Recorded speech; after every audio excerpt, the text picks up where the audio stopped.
So today we look at the first three chapters of the book of Ezekiel. And the book of Ezekiel is a long book as the book of Jeremiah. And it's a very, very strange book. It's a very rich, I would say, very heavy book in the sense, full of symbolisms, and you can't take it literally because this explains things which even Ezekiel found difficult to explain literally. Put it into language, reduce it to language, written language. So it's rather very surrealistic sometimes, beyond the realism. Anyway, I don't have the right word to use explain it, but we will go through these chapters. But I would say it's a very heavy book, heavy with its theology, in its the what it explains and what it describes. It's very so. I would read the first three verses of chapter 1 in by way of introducing the whole book. Let me read the first three verses. In the 13th year, in the 14th month, on the 5th day of the month, I was among the exiles by the Kebar Canal. The heavens were opened, and I saw visions of God. On the 5th day of the month, it was the fifth year of exile of King Jehoiachin. The word of the Lord came to Ezekiel the priest, the son of Buzi, in the land of the Chaldeans, by the Kebar Canal, and the hand of the Lord was upon him there. The first and the second and third verse are, the speakers are different. In the first verse, it is the first person, I. Ezekiel explains that it is he who saw these visions. But in the second and third verse, it's in third person. Somebody is explaining what happened to him. Anyway, we'll look into this verse one by little while. By all the details. Come here. Could you please, Venita? Could you please mute your phone, please? Okay. Now, the first verse explains the circumstances of the ministry of Ezekiel the prophet. It's very clear from this that he is one of the prophets in exile. And his period of ministry extended 23 years from the first deportation from 597 and beyond the second deportation, which happened in 597. And as I already said, he was one of the exiles taken from Judah, probably from Jerusalem. And the title, these three verses, also says that he was a priest. His father's name is Buzi. Otherwise, Buzi is an insignificant person if he is not identified as the father of Ezekiel. And the explanation helps us to understand a little bit about his occupation in exile. He was one of the exiles, but who happened to be engaged in desilting the irrigation canals in Babylon. Particularly, this particular canal or the arterial canal was Kebar. Assyrians had built extensive irrigation systems, which Babylon, as Babylon defeated Assyria, inherited. Actually, alluvial soil from the rivers of Tigris and Euphrates would fill these canals were built to bring water, to lead water from these rivers to the new places which they irrigated in order to cultivate. This an extensive system of canals are discovered. But alluvial soil from these two rivers would silt. They will come and settle in these canals and make them shallow. So Assyrians actually, and followed by Babylonians, they used forced labor of the exiles from the conquered nations to deepen these canals. So we may conclude that Ezekiel was one of those people, slaves, or who were made to do forced labor in desilting the canals of Babylon. We don't know what was his occupation and social status before exile. We only know that he was a priest. And but we can conclude that he was from the cream of Judahite society, because the people who were taken to Babylon were the upper stratum of the society.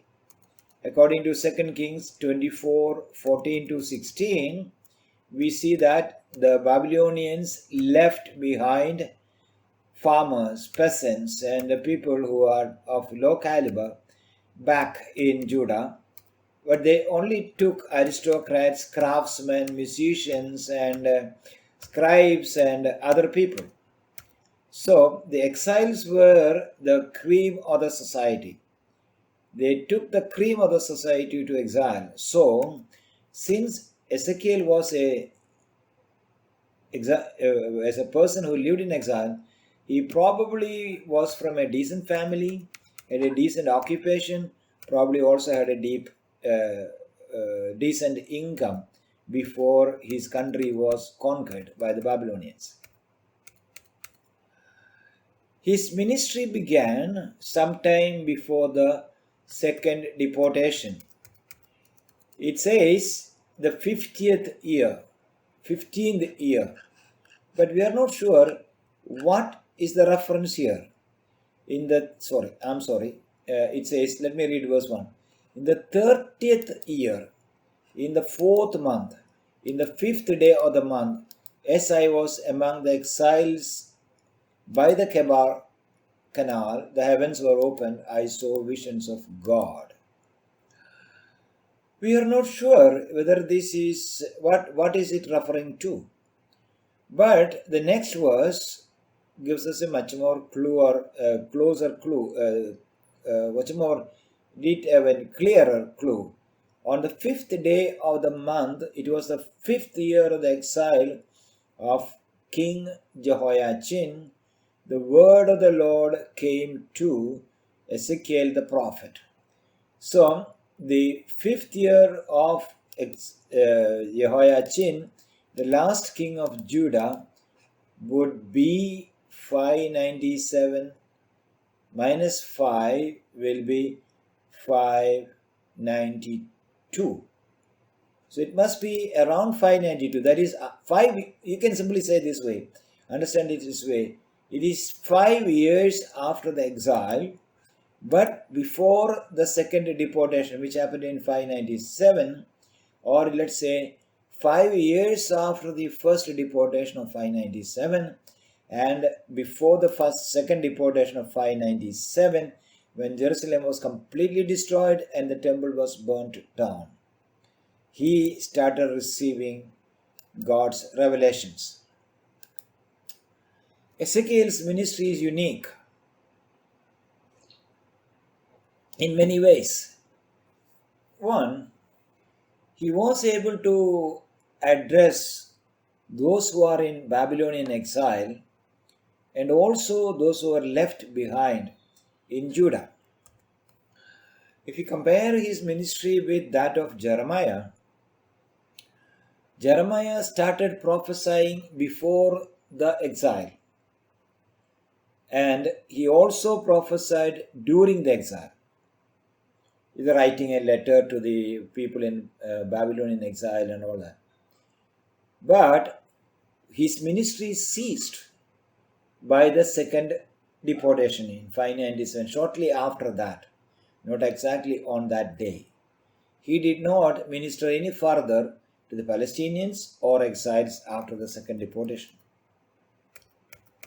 Now, the message, so because he had two audience, one those who are in Babylon and those who are in Palestine, and since he began his ministry before the second deportation, 5 years after the first deportation, he had a ministry of warning the people in Judah after the first deportation. The people of Judah were warned of the coming punishment for their continuing disobedience, and they did not change their mind. Though he was in exile, he was prophesying to the people left behind in Palestine, in Judah. I should be much more specific. Judah. How did he do it? He did not go there, but he prophesied. But probably some people carried that message to the people there, or it was intended for them. But many times we have come to this, referred to this in 587, the 10 years. Zedekiah did not change his mind, the rulers did not change their mind, and they were destroyed, they conquered again. Temple was burnt down, but after that, 587, the second deportation, his message changed. His message was a message of hope from God, and he talked about the revival of the nation. We'll come to that as we go through it. This is one of the most exciting prophetic books, very dramatic and also very difficult to interpret as well. But we'll go through that, and I have decided to go little slower than I used to do. Because of the nature of the book that we have to study. The book of Ezekiel has inspired other biblical books. The most important of them is the book of Revelation in the New Testament. The author of Revelation, John the Apostle, relies very, very heavily upon the book of Ezekiel. Because the book of Ezekiel was written for a new age after the return of his people. But John understands that this return is actualized, fulfilled in the New Testament church. For example, that may be the reason why Ezekiel is heavily used by John the Apostle. The river that flows from the temple in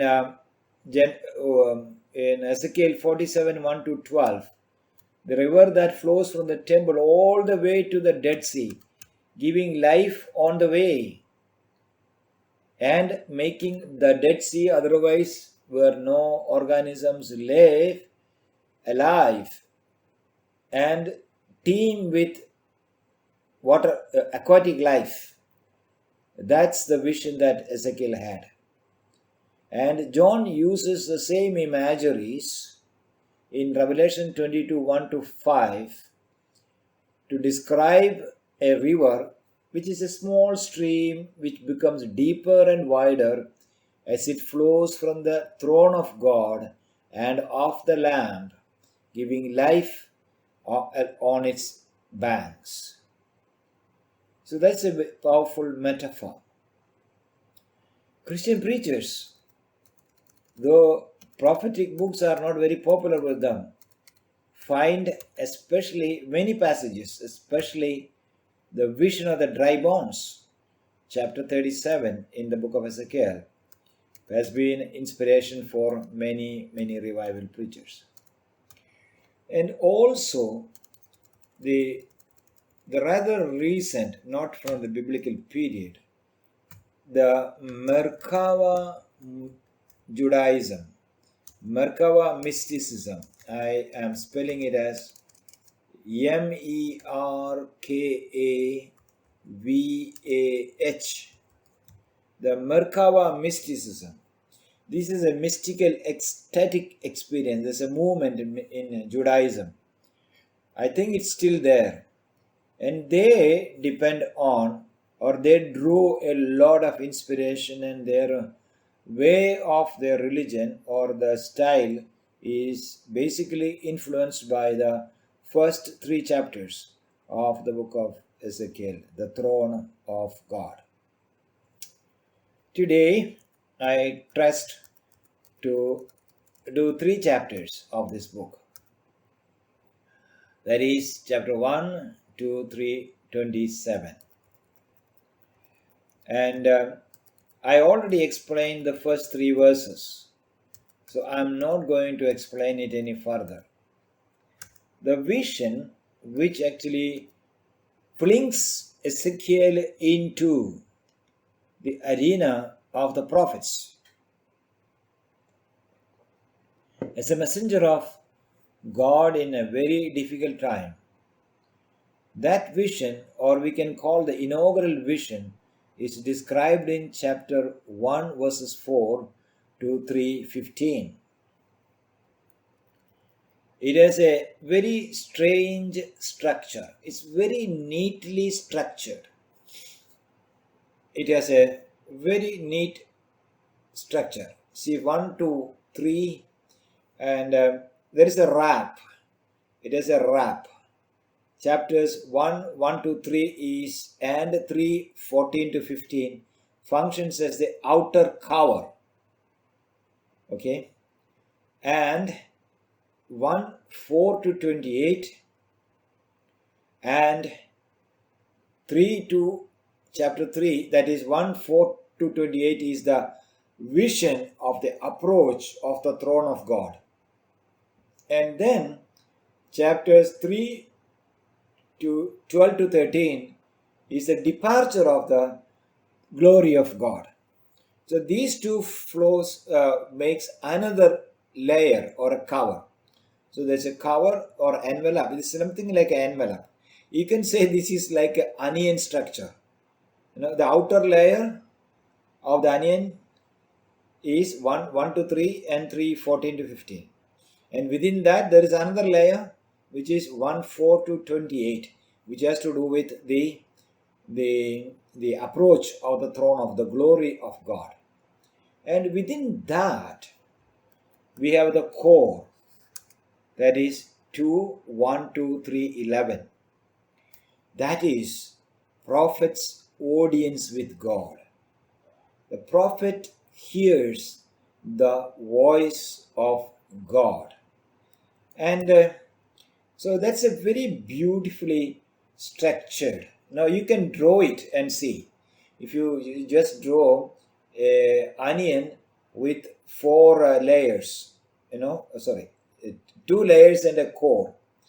So this is how, usually I talk about these things only in a class, but I decided to talk about here in a Bible class to laymen, because I want you to appreciate the beauty, the importance of Ezekiel hearing God. Now, chapter 1, 4 to 28, we'll deal with that first. So there's a lot of funny explanations given on these passages, because most preachers don't really understand what these passages are about. Now you might have read it, and you also might have skipped it, because you probably doesn't understand the cherubim, the living creatures with 4 faces and wheels within wheels and all these expressions and all that. And there was a lot of fantasies around this. Some people have even said that this because some people said Ezekiel was seeing a UFO, unidentified flying objects and all that. When I was young and before I went to the seminary, I also used to think that Ezekiel, because that is what I was told.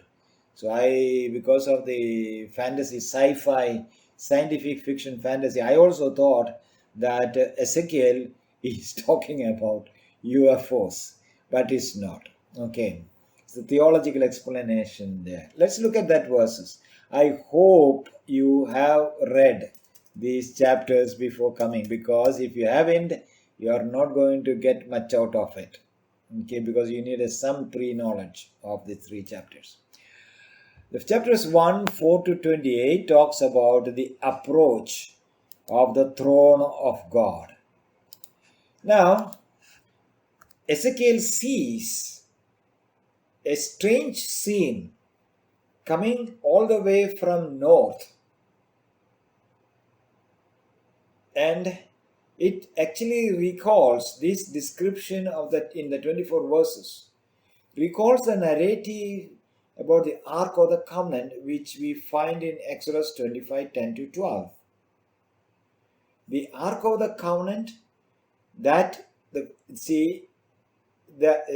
example, let me read Exodus 25, 22. There I will meet with you, and from above the mercy seat, from between the 2 cherubim that are on the Ark of the testimony, I'll speak with you all that I'll give you the commandment. And this we see also, that is the cherubim, the throne of God. In the last class I talked about the cherubim, the throne of God and all that.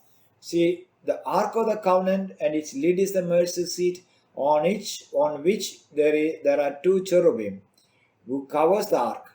And the assumption is that the Lord is enthroned on the cherubim, that he sits enthroned on the cherubim.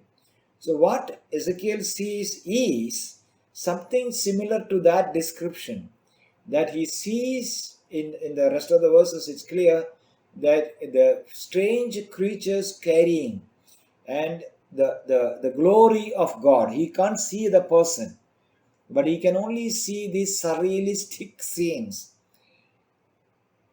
which beyond this thing, but it reflects the ark tradition, that is, God is seated on the ark of the covenant, the testament. This is what the Merkava mysticism, what I mentioned a minute ago. They also go into a trance. The Jewish tradition, the Jewish sect, they go into a trance, and they see this vision of the chariots of God. Merkava means chariots, the chariot of God, and they go into a trance. Anyway, I don't want to go into that, but what I'm saying is, this is a very, very exciting or ecstatic, I would say, experience for many people, for especially the Merkava mystics. And there is a stormy wind, the symbol of Lord's presence. God comes in a storm, the storms and the wind. That's a stormy wind. And then in chapter 155 to 14, we have the description of the living creatures. And these living creatures, we are not told who they are. But later in chapter 10, verse 20, Ezekiel identifies them as the cherubim. Ezekiel chapter 10, 20. Here in these verses, we are not told what these creatures are. They are only described as living creatures. Now Ezekiel 10:20 says, these were the living creatures that I saw underneath the God of Israel by the Kebar canal, and I knew that they were cherubim, the cherubim which actually covered the Ark of the Covenant. Then we have an elaborate description of the wheels, 15 to 21, verses chapter 1, 15 to 21. A very complex structure of wheels.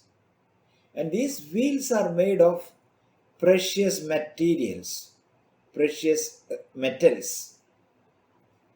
And we see there are wheels within wheels.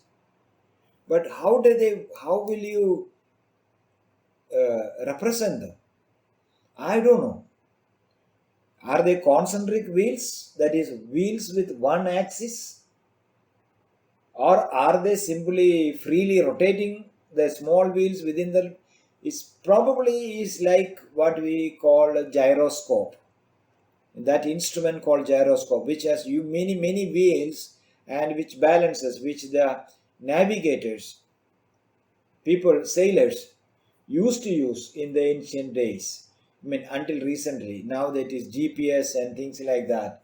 But you don't have to. So it's a very complex. This is why I'm saying it's very not easy to interpret this literally, even metaphorically, because even Ezekiel probably found it difficult to describe it in the language that he has. So we cannot say that Ezekiel is describing it literally, because the vision that he had is so complex and complicated that he probably found it difficult to explain. So it's a waste of time to explain that or unpack it and make it simple. But just they say, but that is not the thrust of the matter. That's what I'm trying to say. The thrust is somewhere else. Now he sees the form on the throne. So this is how the throne of God. Now, we are not told it's a throne of God, but we assume it's a throne of God because of the later descriptions. And he seems to see there is a person, there's a figure on the throne. He doesn't see the face. It's too bright to gaze upon it. But he seems to sense there is a form on the throne. Let me read that description. It's a long description which is found in chapters 1, 22 to 28. So please listen to me carefully so that you get some idea about that. And above the expanse over their heads there was a likeness of a throne, in appearance like sapphire. And seated above the likeness of the throne was a likeness with a human appearance. You see, he only uses the word likeness. He is not very sure. It's a very hazy form. And upward from that, what had the appearance of his waist. So that seems to be a human figure or human-like figure. I saw as it were gleaming metal, like the appearance of fire enclosed all around. And downward from what had the appearance of his waist, I saw as it were the appearance of fire, and there was brightness around him. Like the appearance of the bow that was in the cloud on the day of rain, so was the appearance of the brightness all around. Such was the appearance of the likeness of the glory of God. And when I saw, I fell on my face, and I heard the voice of one speaking. What a fantastic explanation. Now, does it sound a bell? Yes. Now, which book? The description of the risen Lord in the first chapter of the book of Revelation.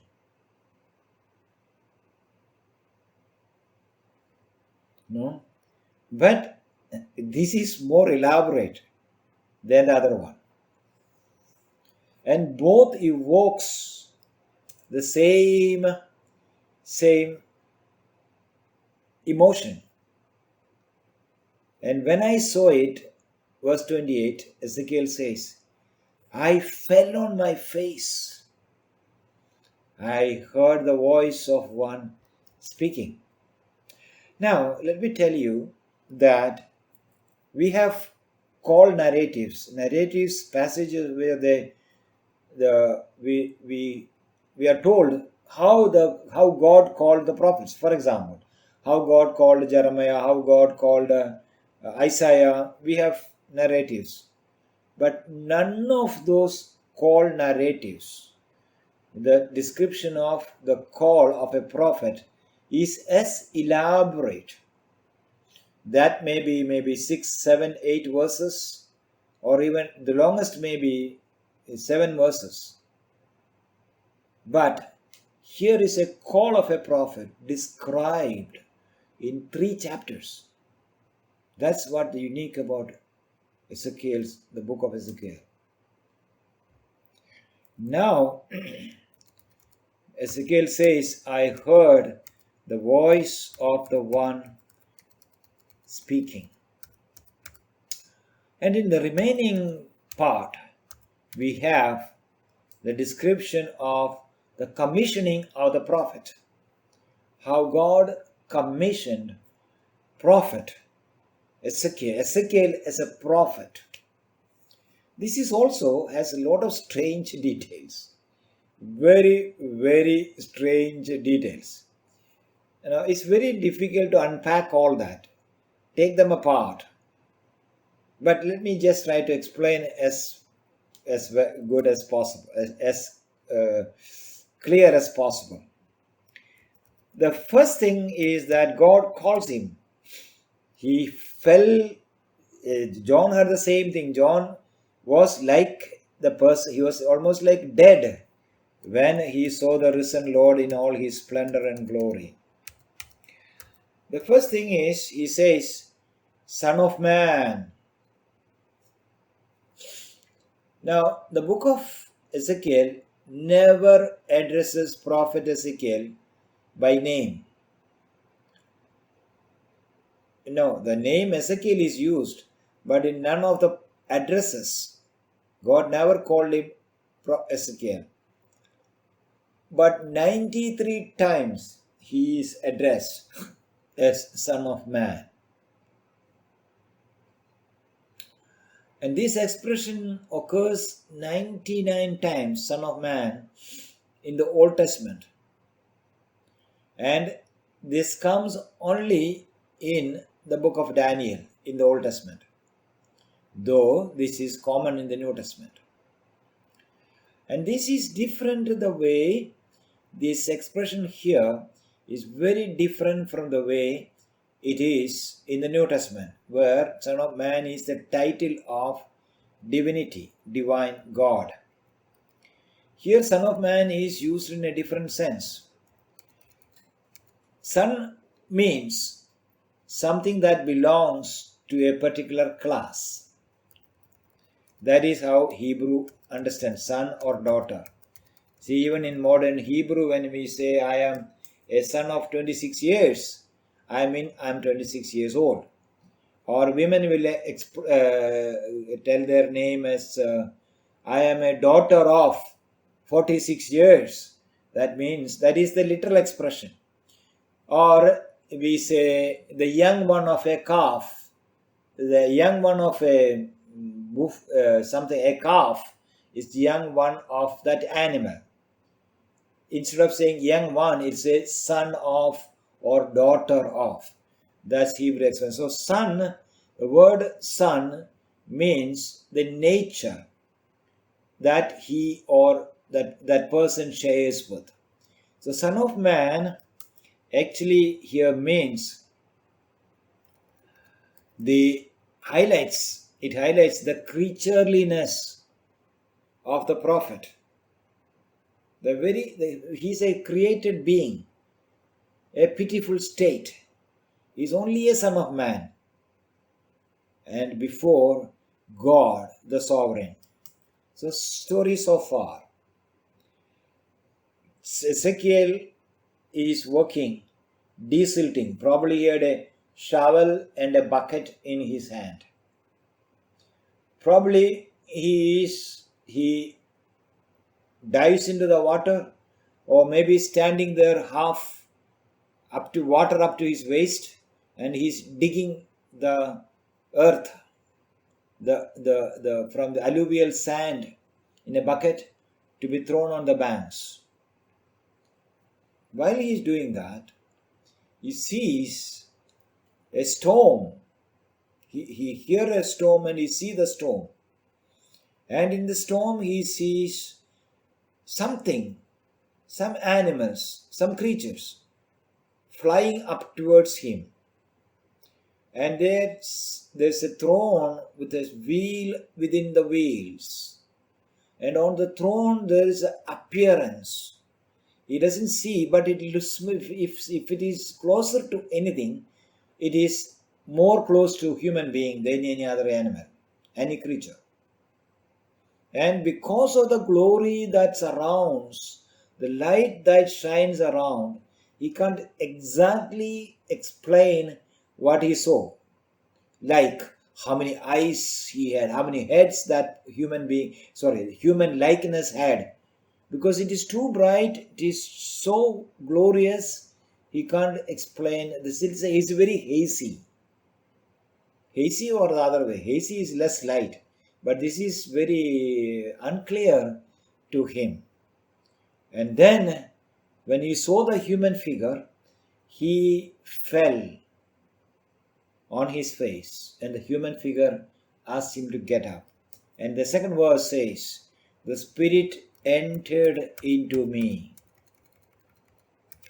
Unless the Spirit enabled Ezekiel, he will not be able to stand erect before the majesty of the Lord. Such is the majesty of the Lord. Going through these passages in the last week with an intention to teach, so that I had to look into all the details. Now, I could not read this. I did not read this as if I am reading a few chapters of a Bible before I hit towards the car garage to jump into it and go to office. And in that hurry, I had to sit and all the details I had to look at. But I was struck never before, the description of the glory of God by a human being with all the limitations of language and perception. That itself is so captivating, awe-inspiring. Now what happens to that man is yet another story. Let's go to that. The prophet in chapter 2, the Spirit entered into me. Now here we see, this is something that I may take up later, the theology of the Spirit. We reach a new level where the Spirit of God is, the concept of the Spirit of God is used more in the book of Ezekiel than any other book. The Spirit of God, one of the functions of the Spirit of God is to breathe life into inanimate objects. Like Ezekiel chapter 37. Even the dry, inarticulate, scattered skeletons get life when the Spirit blows over them. They rattle together and come together and they stand up as a huge army. Now, that is a very lofty idea, lofty concept of the Spirit of God in the book of Ezekiel. We begin to see that here. Here it is an individual awestruck by the power, the glory of God, fallen upon his face on the ground because he is so blinded, maybe he is dazed by this blinding light. But the Spirit enters in him and makes him stand on his feet, still shivering, I would say. Maybe still swinging, as if in a dazed state. And then God gives him an audience. In chapter 2, 6 to 8 is the prophetic commissioning. The prophet has to challenge the people whom the Lord describes as rebels. And Ezekiel God calls them rebels, impudent, and stubborn people. So his ministry, his task is very hard to address these people. And Ezekiel is asked, see, let me read chapter 2, 6 to 7 to get a feel of what this charge is about. And you, Ezekiel 2, 6 to 7, and you, son of man, be not afraid of them, nor be afraid of their words. Though briars and thorns are with you, and you sit on scorpions. So he is not going to have an easy ministry. He is going to face thorny bushes, and he will have to sit on scorpions, not step on scorpions. See the gravity of it. Be not afraid of their words, nor be dismayed at their looks, for they are a rebellious house. And you shall speak my words to them, whether they hear or refuse to hear, for they are a rebellious house.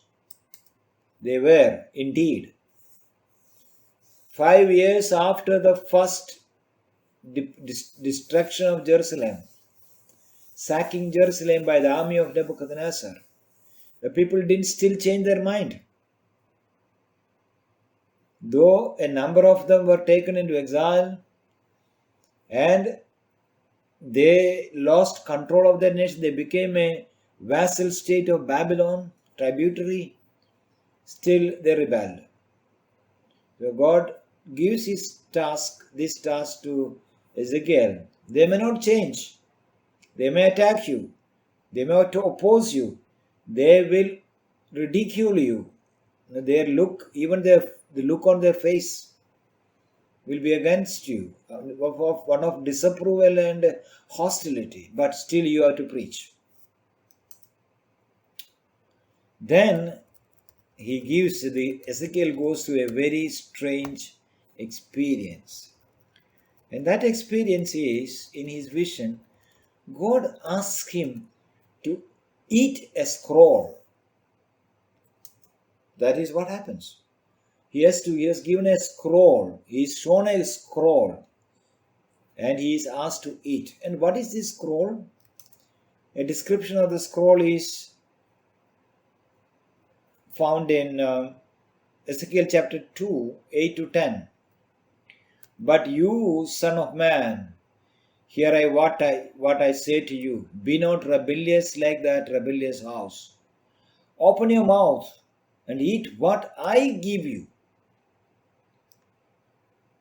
And when I looked, behold, a hand was stretched out to me. He still doesn't see the full figure. A hand comes out from this throne, which looks like a throne, a hand stretched out, and gives him a scroll. A leather scroll, definitely. So, a scroll of a book was in it, and he spread it before me. And it had writing on the front and on the back. That is strange. Very strange, because ancient scrolls, they were written only on one side, because they had to be rolled. But here this scroll is full. It's written on the front part and on the reverse. The onwards and the reverse are written unlike normal scrolls. And there were written in it words of lamentation, mourning, and woe. That's what it is written. Now he didn't read it, but he says that is a prophetic role about what's going to happen to Israel for their disobedience in 587. 5 more years, Israel will not be a nation anymore until God restores them after 70 years, as Jeremiah prophesied. So he had to eat that prophecy, which means it's a very dramatic description. In Isaiah's case, God touched using the seraphim. The seraphim became an intermediary. They touched his lips and cleansed his lips, and he was given a message of judgment. Jeremiah's call was not that dramatic, but Ezekiel's call is very dramatic. It is to eat the scroll, make it internalize. This is something that Jeremiah also said, that the word of God is entered his system, body system. That is why he said, if I refuse to say in your name, your word is like a fire shut up in my bones. We have come across that passage some time back. Here is Ezekiel eating the scroll. That is, he has to swallow everything that God has commanded, ordained for his people. Words of lamentation and woe and distress. That he has to make his internal system, absorb into his internal system, ingest it. Then he has to preach. Then, chapter 3, verses 1 to 2, the eating the scroll is followed by the charge to go and speak. Chapter 3, verses 1 to 2. And after I ate the scroll, he said to me, Son of man, eat whatever you find here. Eat this scroll and go speak to the house of Israel. So I opened my mouth and I gave me the scroll to eat. He has to face his own people. In chapter 3, 4 to 11, he says, God tells him, you have to go to your own people, not to a different people. So he says in 3:6, not to many people of foreign speech and a hard language, whose words you cannot understand. Surely if I send you to such, they would listen to you. Listen, Ezekiel is living in exile. And Jews are not the only people brought into exile. There are Moabites, there are Edomites, there are Philistines, there are all the conquered nations. People from all the conquered nations have come to Babylon as slaves. So there is a, what you can say, cosmopolitan culture. Maybe in the desilting task force as well, labor force as well. But Ezekiel's ministry is specifically to his people, people who speak his language and the culture that he shares with, because they are the rebellious people. Then in chapters 3:12 to 15, we see the glory of God, the throne of God disappears from this vision, in the vision. Then the Spirit lifted me up. 3:12 to 14 I am reading. Then the Spirit lifted me up, and I heard behind me the voice of a great earthquake. Blessed be the glory of the Lord from its place. It was the sound of the wings of the living creatures as they touched one another, and the sound of the wheels beside them, the sound of a great earthquakes. Now he saw the glory approaching. Now he sees the glory departing. God has commissioned him, and then God departs in a dramatic way. There's an earthquake.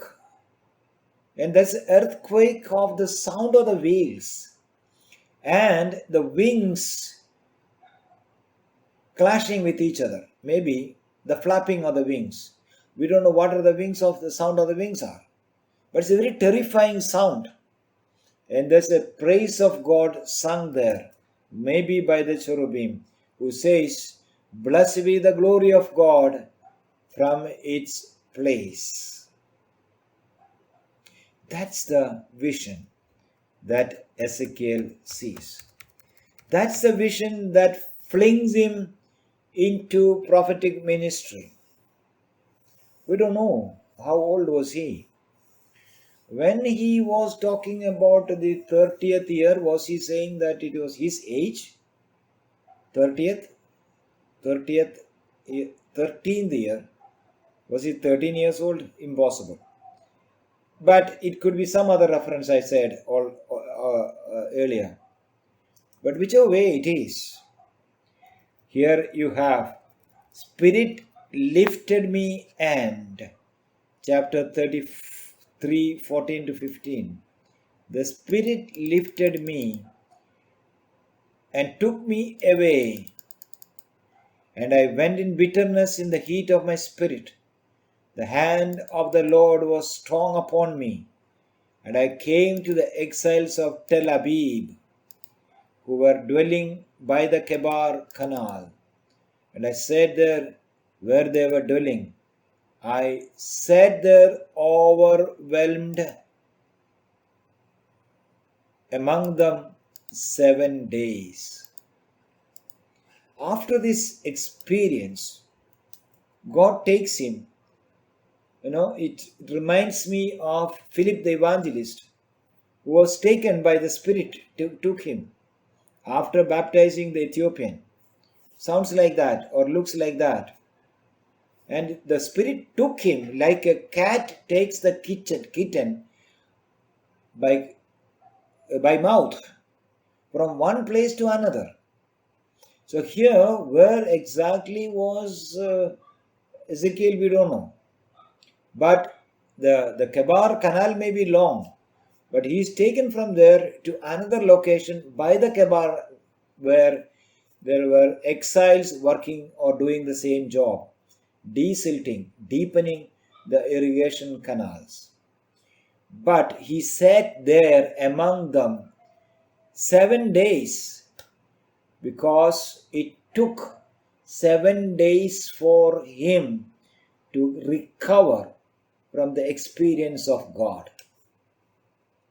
He said, I sat there overwhelmed. Underline that word. I sat there overwhelmed there among the new location in Tel Abib. By the way, we don't know where Tel Abib is. It could be one location somewhere near Kabar River Canal. It's a man-made canal, probably, but it simply means mound of flooding. But it's not located. It's not identified. But the point is, it takes him 7 days to open his mouth because of the heaviness, the awesomeness of the experience of God, which may have lasted only for a few minutes or seconds. All that he has explained from chapter 1, verse 4 up to this point probably was not, it didn't take days, definitely. It was a 1-day event. It took only for a few minutes or a few hours, you can say. I think it's only a few minutes. But that intensity of encountering the glory and splendor of God, it takes 7 days to overcome, get out to the hangover. Get out of the hangover. That's the glory of God. And then God appoints him as a watchman in chapter 3, 16 to 21. Who is a watchman? Watchman is not a security guard. Please understand that. In the Bible, watchman is not a security guard. Watchman is a person who lookouts from a higher altitude so that he can see a large expanse of the land, watching out for dangers, approaching armies or anything like that. And his job is only to warn the people responsible for security. It is like a radar. He's like a modern radar or a closed circuit TV camera. But he has to warn the people. There is danger coming. I see an army approaching. I see horses and chariots coming towards us. From the horizon I can see them. Now, that's the watchmen. But God says, I appoint you as watchmen. That is what we see in first verse 117. What is his responsibility? His responsibility is to warn. But if he warns and still people die, he is not responsible. But if people die and he did not warn them that death is on the way, he is responsible. He is culpable. So watchman has a responsibility to warn. And if people doesn't pay attention to his warning, he take heed of his warning, he is not culpable for their death. But if he doesn't warn and people are caught without warning and they perish, the watchman is singularly responsible for that death. That's an awesome responsibility. Two things God gives him. One, take the word, have the word, internalize it, and then warn his people like a watchman should warn. Then in the closing verses we see the glory of God again. He rose, and this time is in the second location. So I rose and went out into the valley, and behold, the glory of the Lord stood there, like the glory that I had seen by the Kebar Canal. And I fell on my face, paid obeisance to the glory of God. He is asked to go, and as if God is there in the glory of God is in the valley near the new Tel Aviv valley, probably to see whether he will open his mouth and speak. And then God says in 3:25-6, he is asked to keep the message to himself until the fall of the nation, the Jerusalem temple happens. Then God releases him in 3:27. Now with that we come to the end of the call and commissioning of Prophet Ezekiel. I don't know what strikes you. If you have read this passage and if you have gone through the description of the passage as I explained, as I tried to explain as much clearly as possible as I could, when I went through this passage, I was struck by the majesty of God, the splendor of God. Now, while we live, many times when I preach in meetings conducted by other pastors, as I go as a guest, I am sometimes saddened by the very casual way the presence of God is treated. The pastors, many times I have seen pastors treating the whole worship service just like any other meeting, as if God is not there, as if it is some secular meeting, as if it is some sort of a gathering of people. They don't behave as if God is there. Too much of human intervention, too much of announcements, too much of cheap jokes, humor, comments, body, language, which doesn't glorify God. I am really saddened by this. And after recent experience of such a casual approach to the presence of God when saints are gathered. I read this passage and it actually corrected me, warned me that the consuming fire is in our midst. We should treat His presence with such seriousness and respect. This is one thing we try to do in the community of the redeemed in Pune. From the start to the end, we try to make sure that there is no human intervention. People are free. There are no comments, there are no announcements during the service.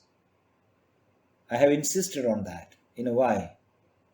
Because there should be nothing that distracts us from the presence, the vision of the glory of God. We can't. Once we see the glory of God, once we experience the splendor, once we see the hazy figure on the throne, carried by the wheels within the wheels and the four living creatures, if we get 1/1,000,000th of that vision, our behavior, the way we conduct ourselves in the presence of God will dramatically change. We don't need the fuller vision. 1/1,000,000th of what Ezekiel saw. That's going to make our services. People who walk into that. Now, I used to say in the early days of the core that when people walk in, strangers walk into our church, they should be asking, why these people are so serious? What are they serious about? And they will not see any image or idols or pictures on the walls in our room. But they will realize that they are worshipping the invisible God whom they have seen. With the eyes, the inner eyes.